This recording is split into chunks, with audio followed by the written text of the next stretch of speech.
This episode of the PolicyViz podcast is brought to you by Partner Hero. Partner Hero provides customer service outsourcing that's built for the needs of small businesses and high-growth startups. So if you've ever needed help with your data visualization work the way I do, sometimes I need someone to help me scrape some data or make a graph or edit a blog post, I use Partner Hero. They have flexible terms. They can help you scale quickly. There's quality assurance baked into every product and every program, and they have offices around the world which can also help you with different languages and different nuance in your writing or your visualizations. So if you're ready to bring in outside customer support to help your startup that feels like it's part of your existing team, check out Partner Hero. Head on over to partnerhero.com/policyviz to book a free consultation with their solutions team. Mention you heard about Partner Hero from PolicyViz and they'll waive the setup fee.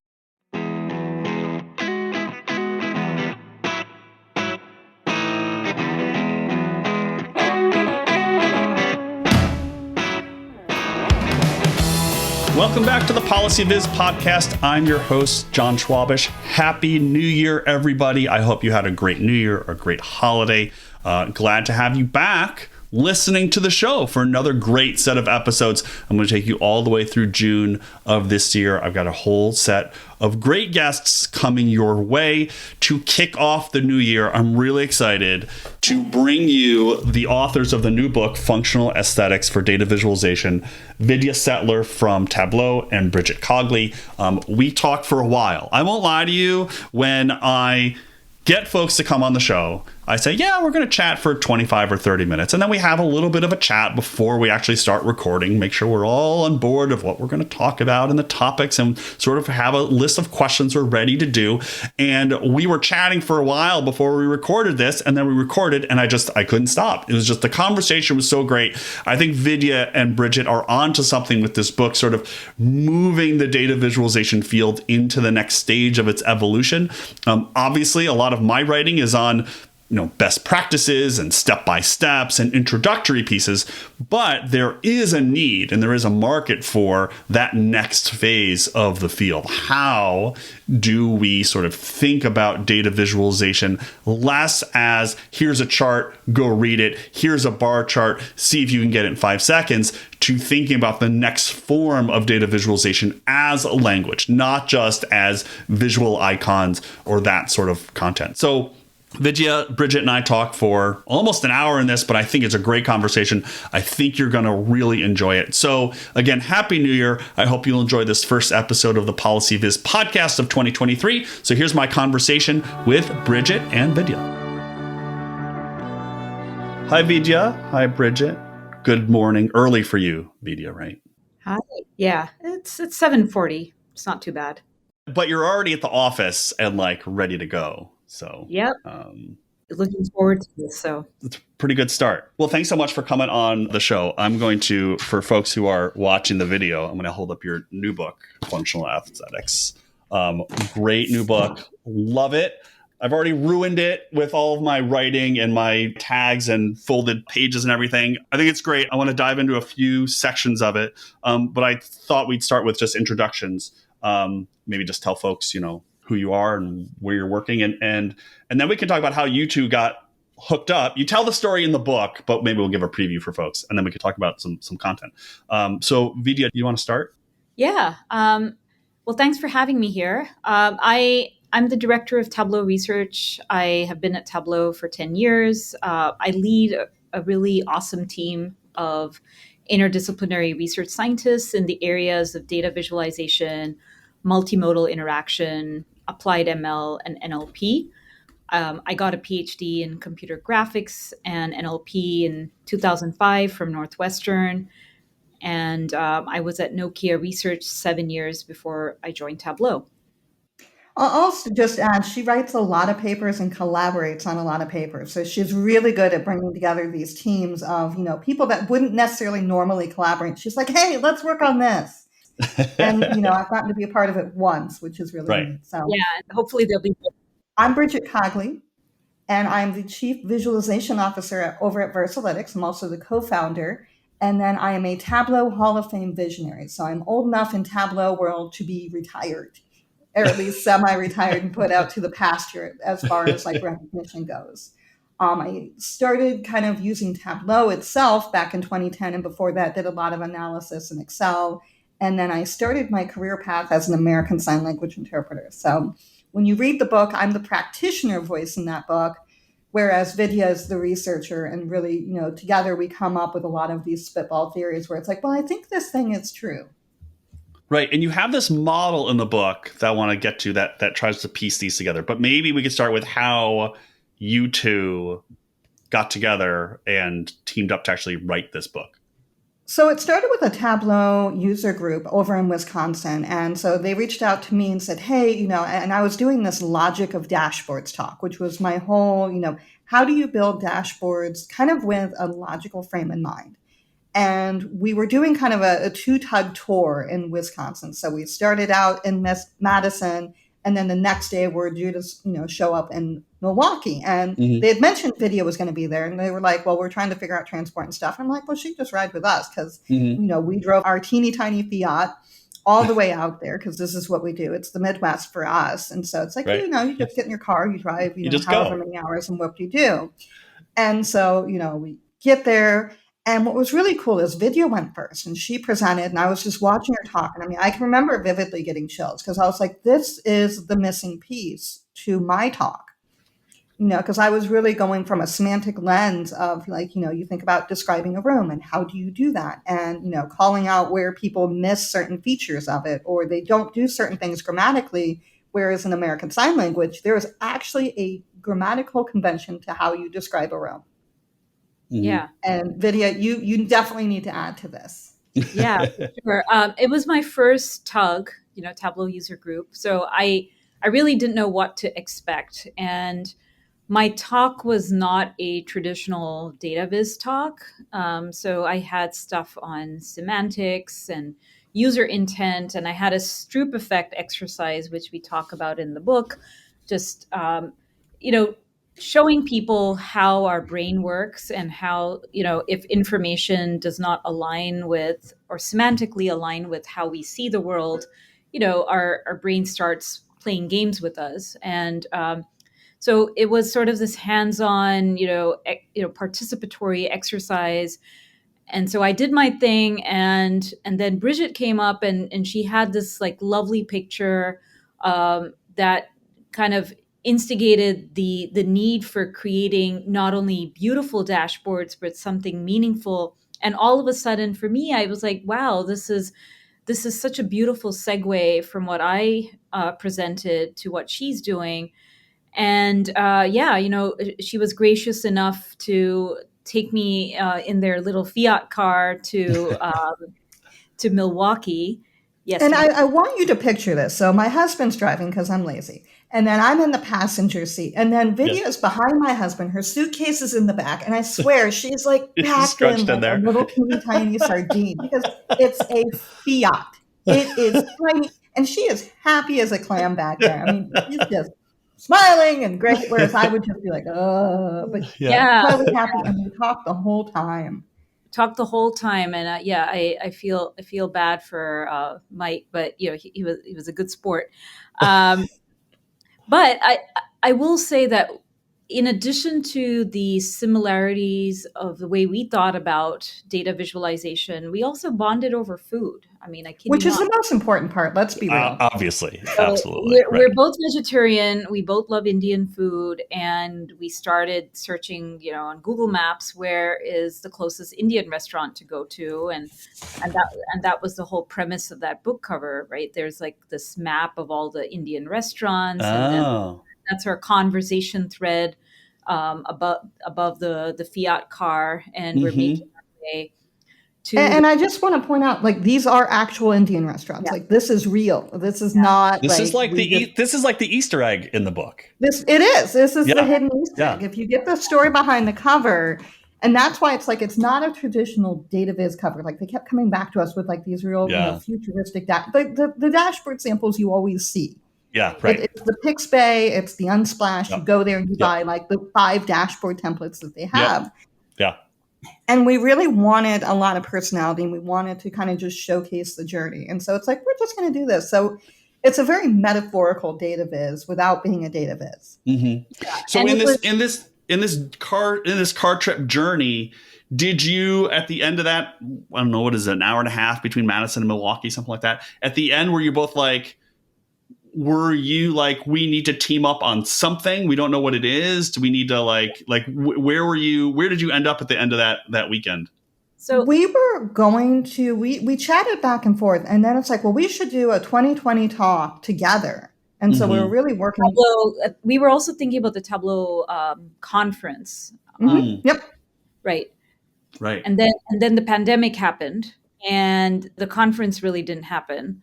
Right. I'm trying to recall the exact set of events that happened, but yeah, go ahead. It started the talk, and then we kept having more content and more content. So we started this outline, and it's like, well, we should just do a book.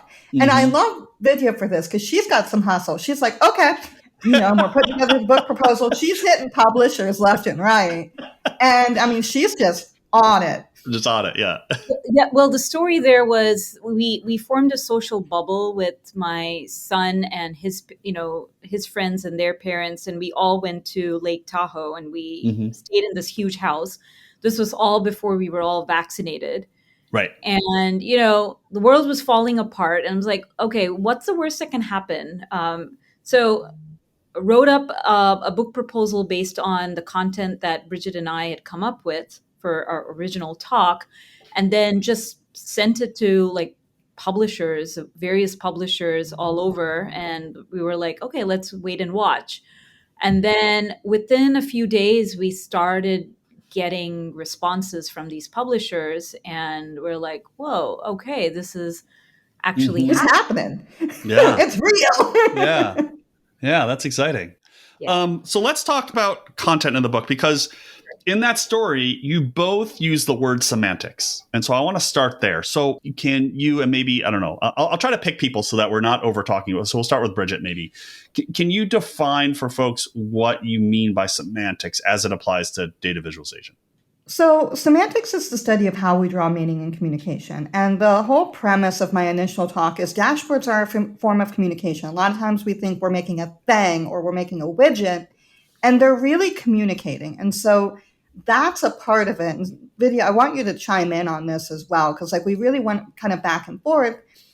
And what I find is that most people are focused on the perceptual side of this, that this is, a perceptual creation. And it's like, no. There's so much semantic resonance. And, when Vidya showed the Stroop effect, it's like, that's the thing I'd been running up against. And I didn't have a word for it. I just knew that every time if I used the color over and over and over again, or if I crossed the wire, if you will, on color, it got really confusing. And I kind of found this little secret sauce where if I did certain things with color, it worked extraordinarily well to, an effect that I couldn't explain. Yeah. Yeah. I mean, so that is the formal meaning. And what we try to explain in the book is, as humans, we are trying to make sense of the world, right? We're trying to figure out what things mean, what do people imply by saying something, doing something, seeing something. And semantics is a way of just formalizing that notion of meaning, right? And we often do this in various forms of communication. And this is also, I think, one common thread that Bridget and I share, where she comes from the American Sign Language point of view, and there is a certain type of rhetoric that goes on with respect to communication, but there's also communication in the form of language that arises from my background in natural language processing. And so we really wanted to impress on the reader that visualizations are a form of language used for communication. And there is a set of practices, some of them are, taught through design, because, when you think about graphics design, we are taught how to emphasize what is most important and de-emphasize what is less important. And so we kind of took that notion, which primarily resided in the area of perception and design, and brought in semantics and understanding user intent, which is a way of expressing your goal when you're looking at information. So we could provide a deeper understanding of how visualizations work, because they are not just a simple graph, right? They contain a message and they're trying to communicate something to us. And how do we actually use that form of communication to get people to take action? And so that was kind of where we were going with the book.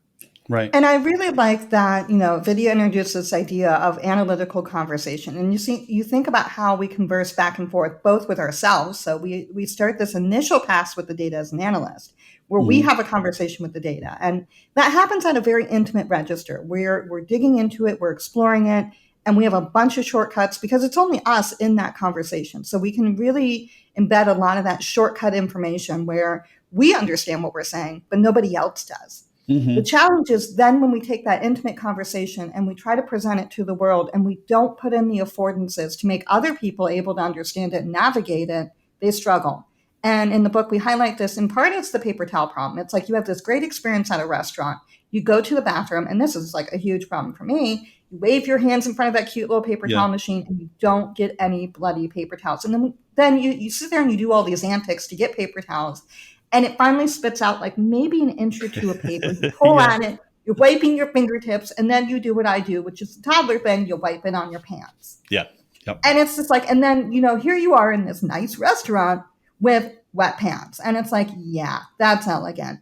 But we do this to our users all the time in that, our intent is we want them to do a certain thing. We want people to use less paper towels, but we still want them to have paper towels.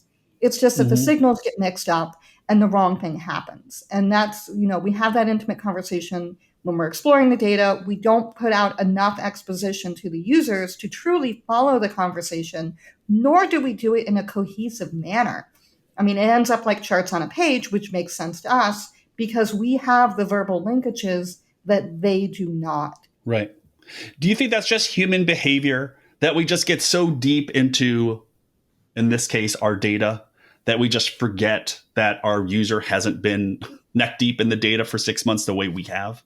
I'm actually going to push on that a little bit where we've not been trained in DataViz to expose the information. You think about children go to school, they learn an essay writing template. They learn all these ways to expose information. That's a literate society. And we are entrenched in a literate society. You cannot go anywhere without seeing something in writing. You see signs, you see all sorts of things. Even in my car, I have all sorts of stuff that's written.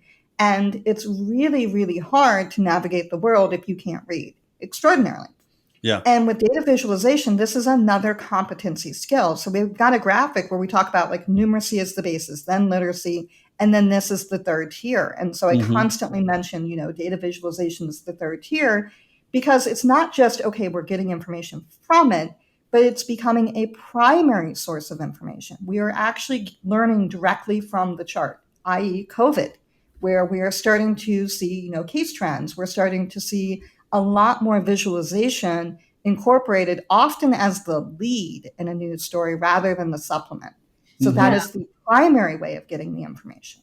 I do also want to add that, with data visualization, rightfully so, it started by helping people understand how our human visual system works and what are some core perceptual principles that come into play.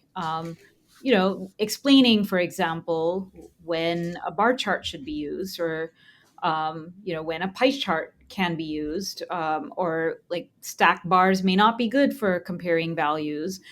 So we have been taught some of the do's and don'ts from a perception standpoint, but that's kind of where the message has just been. And we wanted to take that to the next level because there are some higher order cognitive processes that go into play, including thinking about dashboards and communication as a conversation. And so that goes beyond just the sheer perceptual qualities of a chart because, now barring paper, most visualizations are interactive, right? There is this back and forth. And so how does a user who is interacting with a dashboard that an author has spent time on, walk away with some mental model of understanding what the data is about. And that happens through that back and forth interaction that tends to not be expressed as clearly when you just stay in the layer of perception. Mm-hmm. And that's also where I kind of channel Marshall McLuhan a little bit, because the medium ends up the message. And so when you've got interactive dashboards, that's a very different message than something delivered on paper. It transforms how we communicate. It transforms the ways in which I can communicate. So if I'm printing on paper, that one chart really needs to suffice. If I'm building out an interactive dashboard, I can actually split the task among several charts. And so that's where I don't often need to try to make this really complicated nested chart. I can split that task up and let people dig into that and drill into that and get that in a very different manner. Right. So you've both mentioned different types of modeling and thinking of ways to sort of maybe structure or formalize the way that we create and then ultimately consume data visualizations. So I wanted to ask about this model that you have in the book that is sort of almost the through line. It's a sort of conceptual and visual model that sort of comes through in this triangle. And I don't want to describe it. I want to let you all describe it. But I thought maybe, Bridget, you could start with this model and how people can think of implementing that into their own process of creating their own visualizations, but also working with their colleagues and their teams. Because I think that's the other piece that I really pull out of this book is that, yeah, you could go off and work on your own, but there is a part of this that requires a team. And if you have these different elements and think about it in that way, you can ultimately be more successful. So one of the figures we have in the book is it's a pseudo triangle is really what it ends up being. And it represents to me the shift. So you start learning charts, and it's a very elementary, just as Vidya had talked about, these are the types of charts you have. Here's your library of charts. And it's a very pictorial representation. And to me, this is when you think about learning to read, you've got Dr. Seuss, you've got a lot of these very elementary books that, supplement with pictures. And it's that pictorial learning stage. And so you start learning kind of these real basic graphics and these real basic words. And that's the pictorial stage. And usually as a practitioner, when you're in that stage, it feels overwhelming because it is. You are often trying to operate at a much higher level than you truly have the skills for. And I know because I was there. It was really intimidating. And then you get all the books, and there's a lot of resources, as you've mentioned, to learn, quote unquote, how to do it right, how to refine, how to reduce, how to remove. And that ends up being that perceptual stage. And Vidya, you hit on this as well, and I'll let you expand further on it. But then we start shifting into where it's like we've done this, drastic shift. And so you actually see literally that pendulum shift from pictorial to, perceptual. But then there's this other shift that happens, and that's where we propose that instead of trying to move back and forth, what you actually do is you move up to a higher plane. And that's that semantic phase. And so then, the graphic kind of draws down, and it's fuzzy. I mean, it's a really fuzzy kind of graphic intentionally. And then you finally wrap around everything with intent. And this is particularly, Vidya, you can really talk about this because that's where a lot of your work lies. Yeah. Bridget, you succinctly described our model. What is kind of interesting with the semantic layer is there is this spectrum of very concrete concepts, which I think someone who has been doing data visualization even for a few years can understand or grok. But there's also these fuzzy notions of language that need to be expressed through visualizations. Like if I am looking at a neighborhood of houses in Seattle and I want to, look for the best house to buy, what does best mean? The author who creates the dashboard might have their own mental model of what best means, but best could mean very different things for even the three of us, right? Is it a good walking score? Is it proximity to restaurants? Is it a good school district? So that is where, intentionality comes into play. Like, what is the goal of this visualization? What sort of audience does it need to reach? And what is the audience's goals in terms of how they want to consume and interact with a visualization or a dashboard to meet their needs?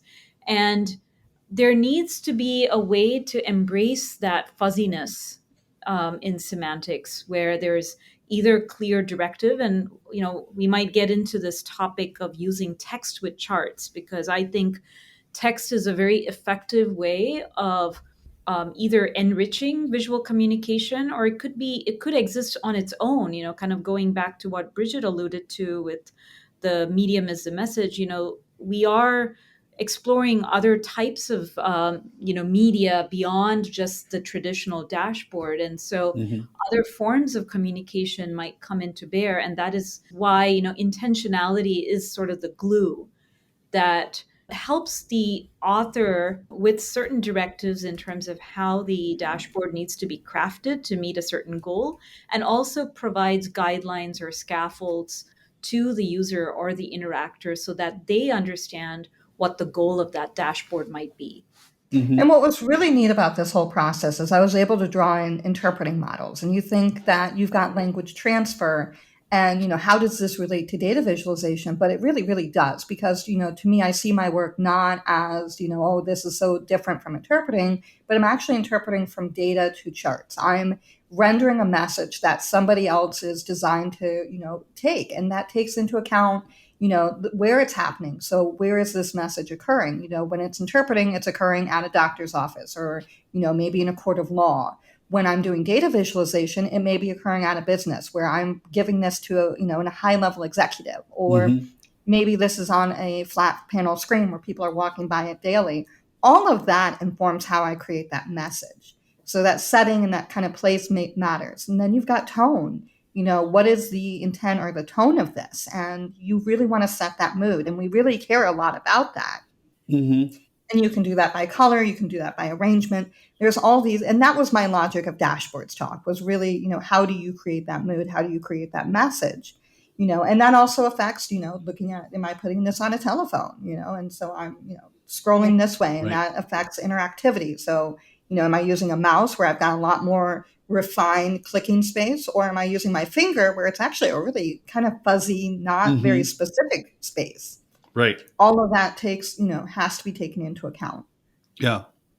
You have both so far used terms like evolution, the next tier, kind of looking ahead. And I wanted to ask that your book, along with some others that are either just out or coming out, Nigel Holmes has a book that I think just came out. Jen Christensen has a book that's on its way.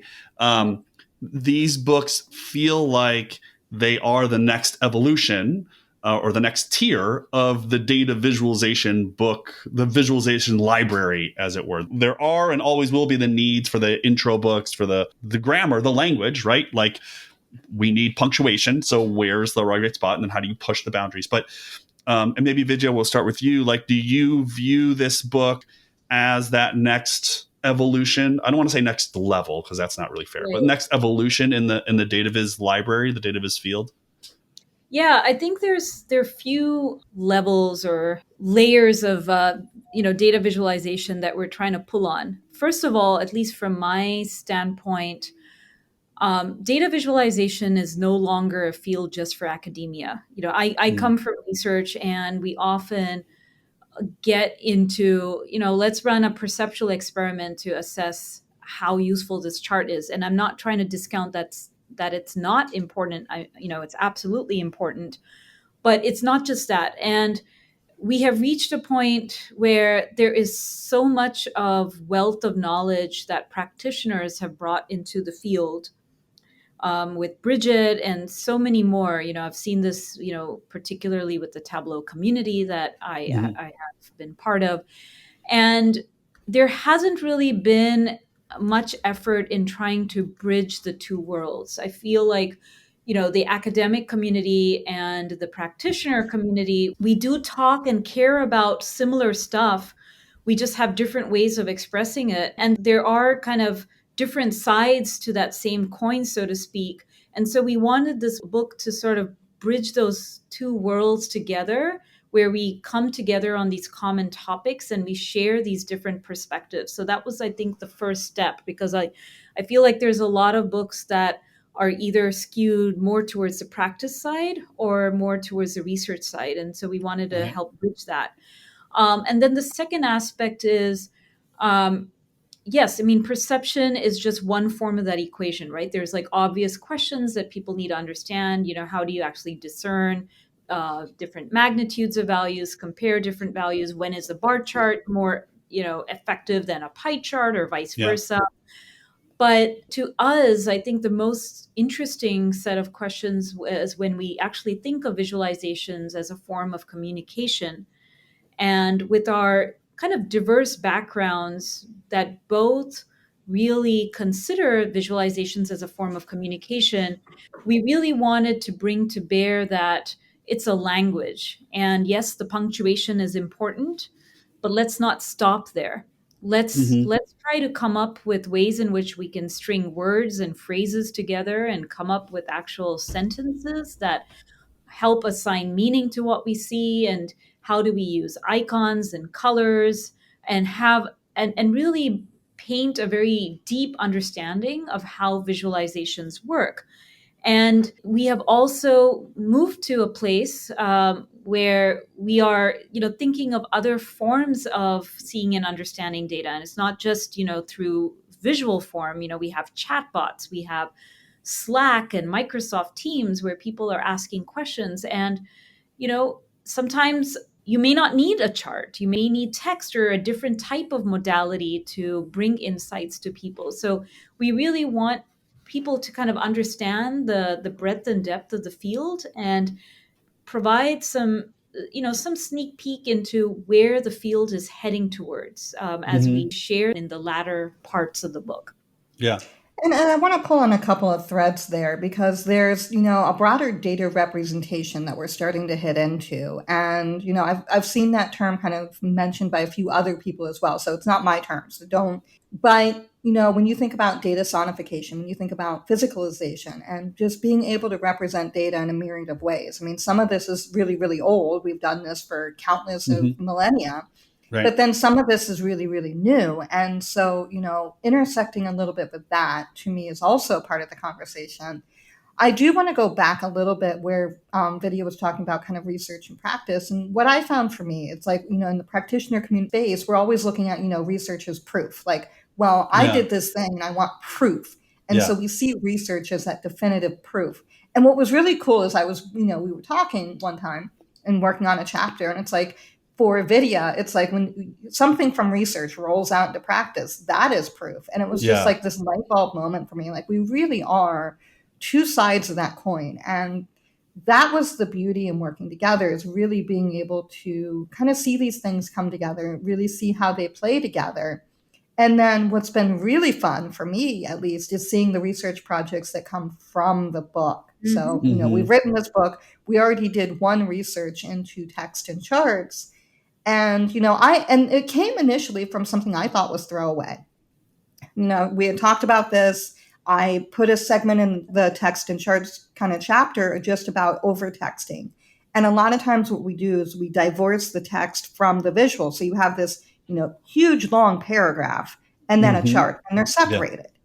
And it's not really useful. And so you just have this big block of text and a chart, and they're not really playing together. And so, we broke it up, and we had an example where you could see the text in the chart. And then when we did the research, we really didn't find that there was a limit to the text. I mean, we were using line charts, and I do think that that has a potential effect.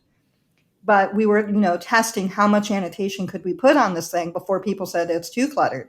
And we never hit that point. I would say we were modest.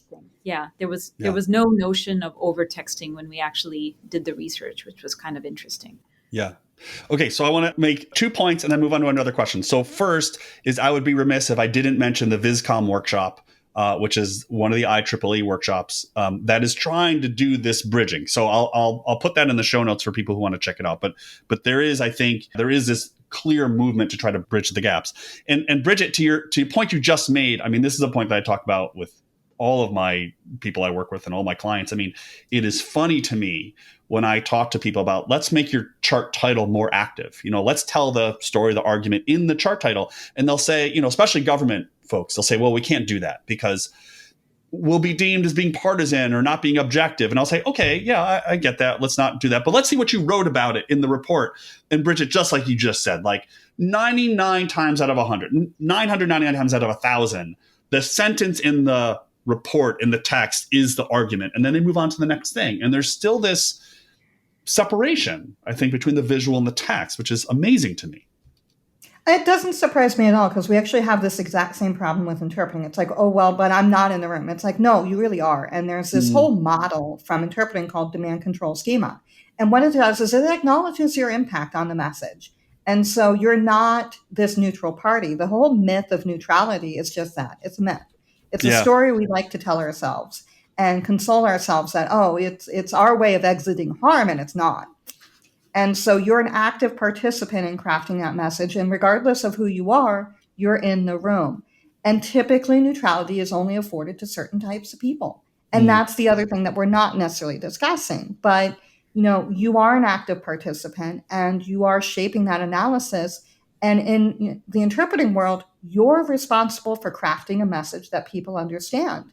I can remember very early in my career when I was still an interpreting student, I was sitting with a friend of mine. An interpreter came in to interpret for him, and she was explaining to him that they were going to do tests to figure out whether the tumor he had was malignant or benign. And she spelled those two words. She literally spelled malignant or benign. And when she left the room, he looked at me and said, "What did she say?"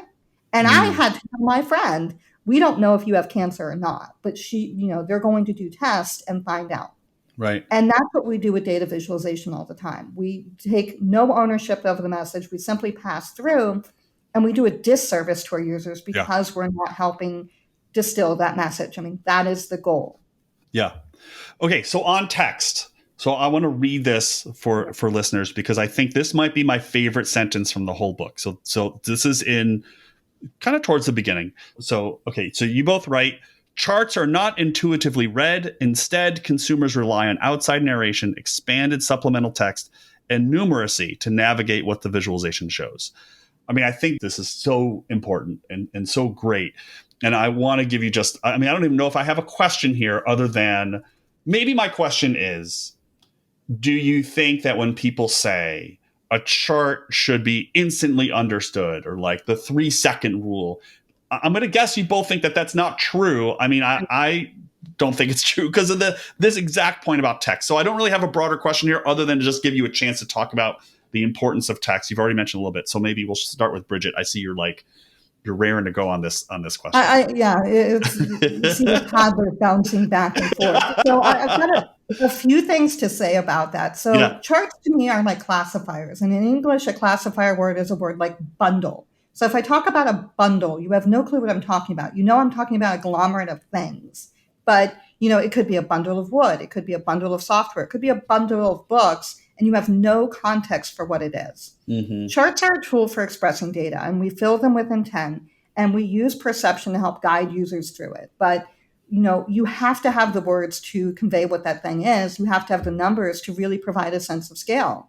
Yeah. And so that's where, to me, charts are a form of classifiers. And I can take that one step further. American Sign Language, we have these classifiers where it's like I can take a car and I'll make this what I call a 3-hand shape. My thumb, index, and middle finger are all 3 out while the other 2 are closed. And I can drive this thing around. And I can either, if it's a car, I have to tell you it's a car and provide some context that, if it's bouncing up and down, maybe I'm on hills. Mm-hmm. But if I just do this by itself, it's not meaningful. I have to tell you this is a car or a helicopter for it to have meaning.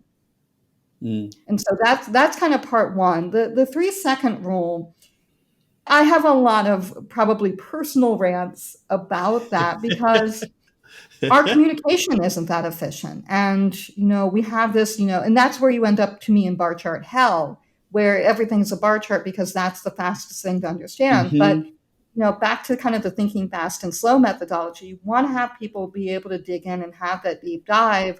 You want to be able to unfurl information. And when you think about text expositions, we're not just writing 5-word sentences all the time. You have to vary your sentence length. You have to give people something interesting to chew on. Mm-hmm. And so that's kind of my quick version of the rant. And Vidya, please feel free to chime in. Yeah. I mean, in the research community, I would say that visualizations are often contrasted with alternative forms of representation like tabular forms or written descriptions.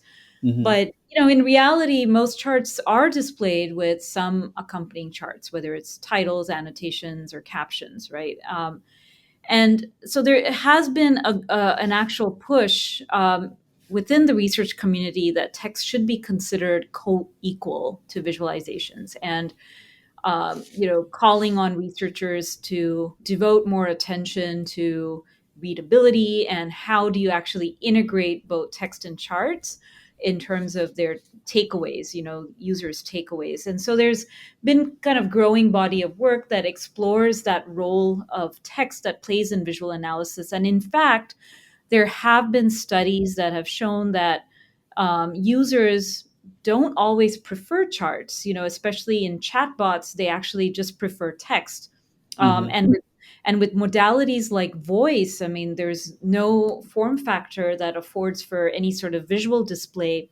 And so coming up with really pithy ways of sharing insights about the data becomes very pertinent when the modality is not conducive for any sort of elaborate visual representation.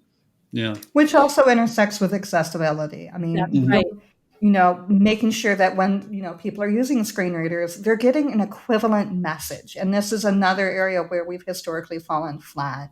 Yeah. So, it's that modality. And the more you kind of think multimodal, the more inclusive you make that message. Hmm. Yeah. And it's inclusive for everybody. And so I think accessibility is one big piece. And then our technology has been moving towards, automated or semi-automated data narratives that, either accompany these charts or they're just shared with readers on a regular basis.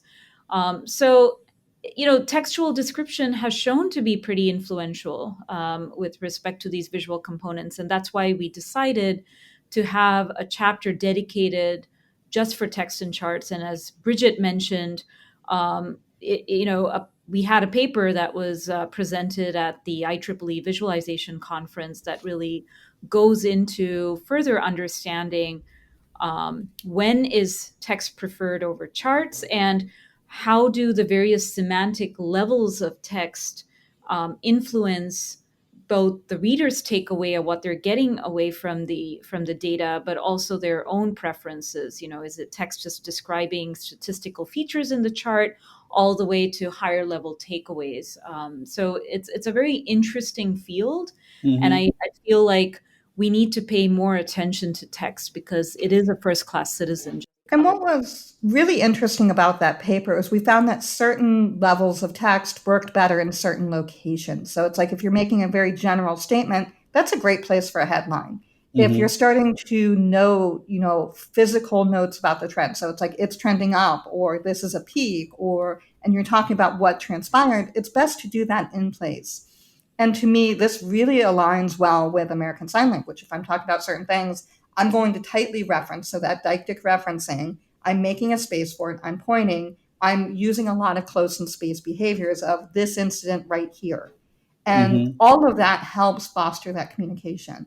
I want to hammer one point about text a little further, and that is that, I had a couple conversations on Twitter somewhat recently around, I don't have success deploying scatter plots, is what I saw other people saying. And I'm like, I've never had a problem deploying a scatter plot, but I always, annotate less and more, or I Hmm. provide additional contextual clues. And then I will also supplement with additional charts. So that way, when people are hovering over this piece, they're getting additional information about what it is. Hmm. And all of that just, it's that landmarking. It's the, am I truly going the right way and deciphering this in the way that I should? Right. We're coming out of the Information is Beautiful award, and I was fortunate enough to be able to judge a couple of the categories. And the thing that came out for me this year was the writing around some of these longer scrollytelling pieces was just really not that good. And it just, I think, reinforces your message here, which is the text in and around the graphs is just so important. And it's like another skill set that we as data viz creators need to have. Yeah. Absolutely. And we need to provide voice for it. Right. Right. I mean, this whole like 3-second rule thing or whatever, however many seconds people want to put on it. Right. If I showed you a bar chart with 5 bars and no text on it, It's meaningless. it's meaningless. Right. Exactly. So there needs to be some text around it. And how much text and where you put it depends on all these factors that you've been talking about. Yeah, and it goes back to the conversation metaphor. I mean, text is an effective way to ground the conversation. Right. You need to provide context so that people can be successful when they are having a conversation with others. And it's a very similar metaphor. Yeah. Yeah, it's interesting the parallels between the way I think we traditionally think about what language is versus data viz, which is a visual language. And maybe we just haven't been thinking about it in kind of I don't want to say the wrong way, but we haven't really been thinking about it in sort of merged way. We've treated it as a pictorial representation, and it's not.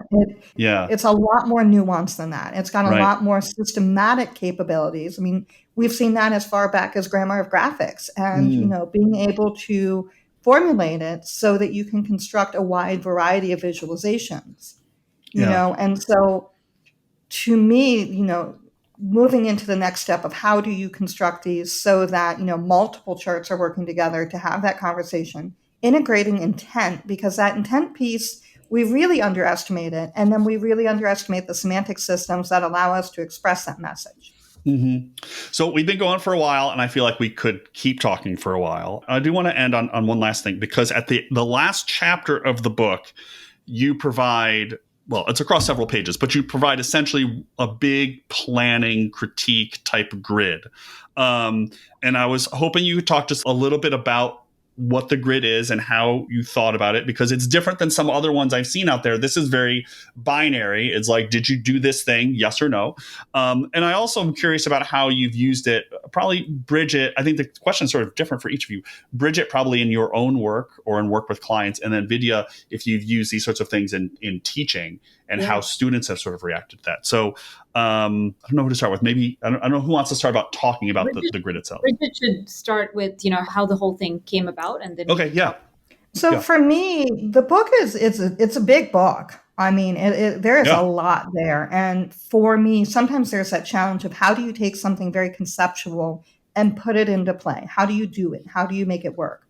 And I love books like, Switch by Chip and Dan Heath, where you can download a workbook. You can literally, do this process. And so to me, that was a part of my model. And then I used to train and mentor interpreters. I did a lot of training. And so I actually took some of the materials from, certification exercises and, had actual, training benchmarks. And I like the very Boolean yes or no, or it's not applicable in this case. So we've got this, 108-point checklist, if you will, of, did you do this thing or not? And if you give people a fudge factor of, well, maybe I did this thing, you end up with these really fuzzy numbers. And so I didn't want it to be a score because the score wouldn't be the same. Mm-hmm. And I feel like it's a false equivalency. I wanted to focus more on, yes, this thing was done. No, it wasn't. And these are literally the things I can either go fix, or I at least need to have a reason for why I don't think I should do it. Yeah. And so it's more of a conversation piece than a grading piece in my mind. Yeah. Now I have, I will say I have used it for grading. I've literally, made it 0 and 1, and I have occasionally put in a 0.5 just to evaluate maturities of organizations, or to look at a workbook and say, this is where you are today, and this is where you can go. And particularly, highlighting certain sections. So we've got it, every chapter has parts pulled from it.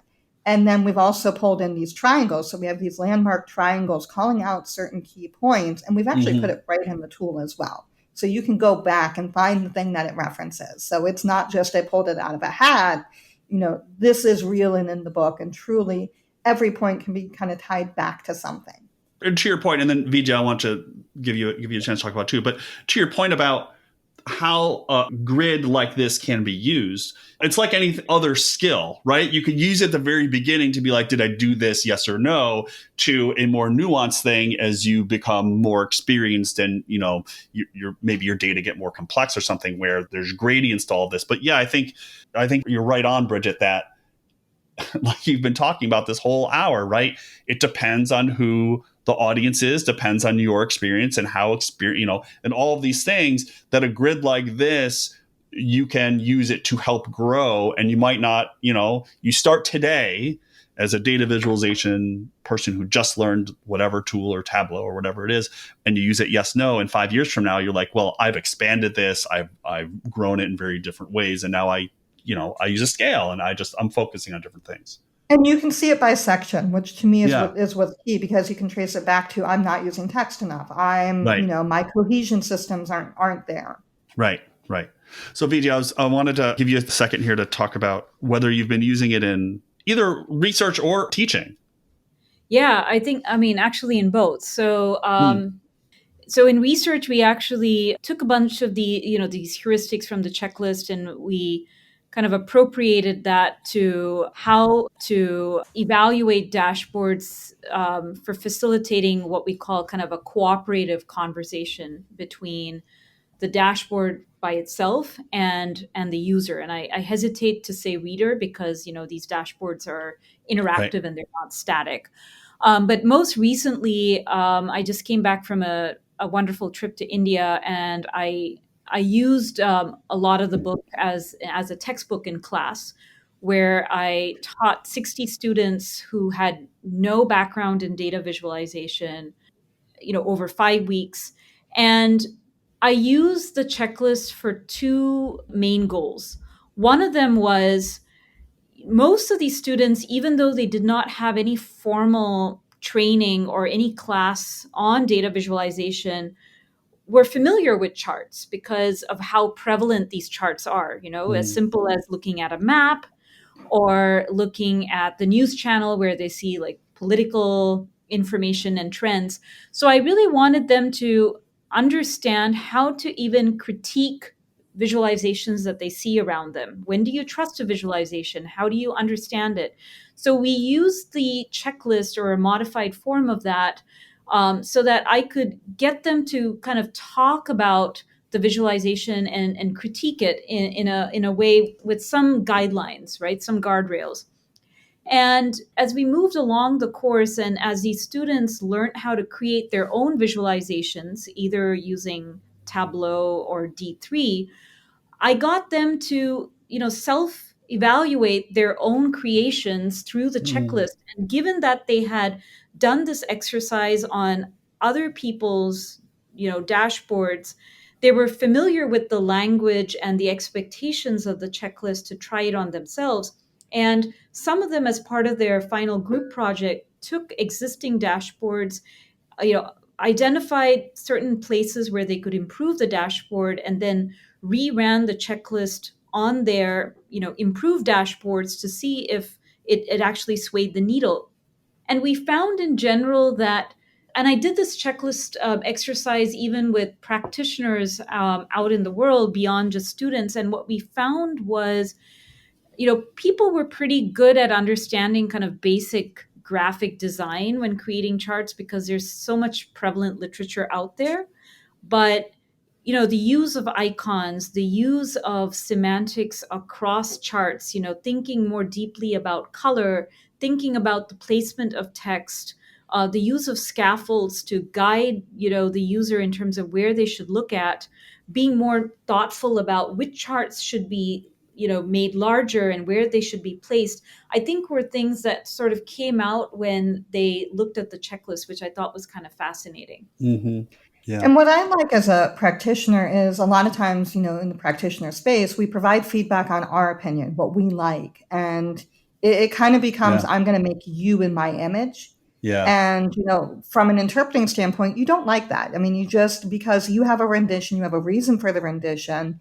And I like that this tool puts that control back into the author's hands. It lets you think about, this is where the system is struggling, and these are the things you can think about doing, but I'm not explicitly saying, make this green, make that, purple, do this thing needs to be this size.